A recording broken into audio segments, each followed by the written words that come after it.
কেমন আছো সকলে? বিয়ের ভিডিও অনেকেই দেখেছো, আর যারা যারা এখনো কমেন্ট করোনি অবশ্যই কমেন্ট করো, আর যারা যারা এখনো ওই ভিডিওটা দেখোনি এর আগের ভিডিওটা অবশ্যই দেখে এসো।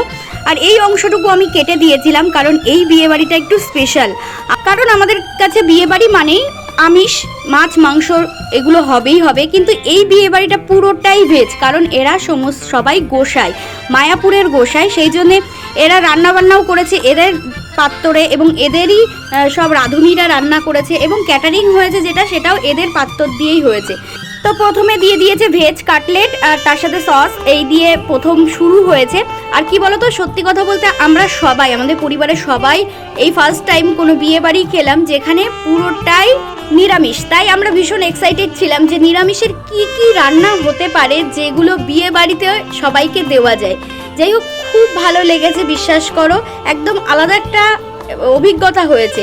তো সেই জন্য আমি এই ভিডিওটা তোমাদের সাথে ছোট্ট করে ক্লিপ রেখে দিয়েছিলাম, সেটা তোমাদের সাথে আলাদাভাবেই শেয়ার করলাম।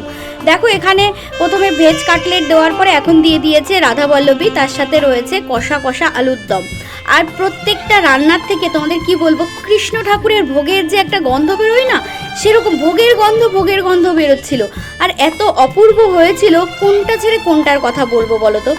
আমরা সবসময় বিয়ে বাড়ি মানে মাছ, মাংস, একদম মানে বিরিয়ানি, এই ফ্রাইড রাইস, চিকেন কষা, চিকেন তন্দুরি, এই সমস্ততেই অভ্যস্ত, কিন্তু এখানে পুরোপুরি নিরামিষ এবং এত সুন্দর রান্না হয়েছিল কি বলবো।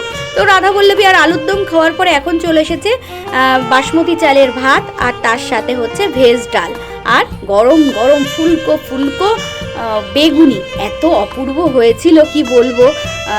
ডালটা একটু নর্মাল ডাল হয়ে গেছে, ভেজ ডাল, কিন্তু তার বাদে সমস্ত রান্নাটাই অসাধারণ হয়েছে।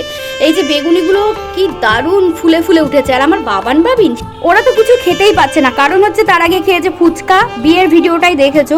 তাছাড়া ভেজ মোমো ছিল, তারপরে পনিরের একটা পকোড়া টাইপের ছিল, লস্যি ছিল, কফি ছিল, এগুলো কিছুই খায়নি, কিন্তু ওই যে ফুচকাটা বেশি খেয়ে নিয়েছে না, তাই কিচ্ছু খেতে পাচ্ছিল না।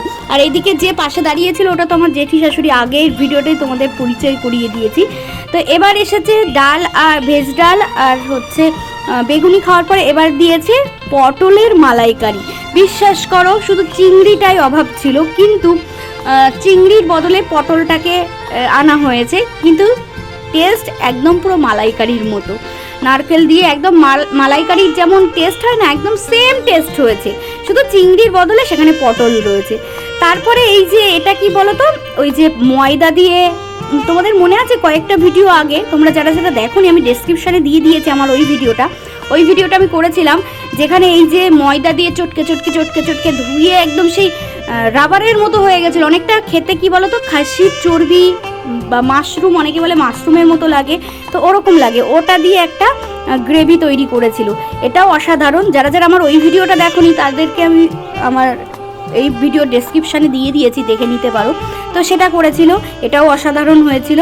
তারপরে এসেছে হচ্ছে ফ্রাইড রাইস আর পনিরটা করেছিল একদম সাদা পনিরের মধ্যে, মানে পনিরটা ভাজেনি, কাঁচা পনিরের মধ্যে হচ্ছে মেথি পাতা দিয়েছিল, ঠিক আছে, একটা আলাদাই রকম স্বাদ, মানে কি বলবো, মালাই চিকেন যেমন হয় না সেরকম টাইপের হয়েছিল, অসাধারণ খেতে হয়েছিল। আর তার সাথে স্যালাড দিয়েছিল, দেখো এখন স্যালাড দিচ্ছে, তো একদম আলাদা একটা মানে এক্সপিরিয়েন্স হয়েছে আমাদের। তো খুব ভালো লেগেছে, এটা যেহেতু একটা আলাদা এক্সপিরিয়েন্স হয়েছে তাই এই ভিডিওটাকে আমি আলাদাভাবেই রেখে দিলাম, কারণ হয়তো স্মৃতিতে চাপা পড়ে যাবে, সেই জন্য আলাদাভাবেই ভিডিওটা দিলাম। আর হ্যাঁ, তারপরে দিয়েছিল আমের চাটনি আর পাঁপড় ভাজা, আর সব শেষে দিয়েছিল 2 রকম মিষ্টি, আর স্টল থেকে ছিল আইসক্রিম। তো ভালো লাগলে অবশ্যই লাইক করো, আর কমেন্টস অবশ্যই তোমাদের মূল্যবান বক্তব্য জানিও। টাটা।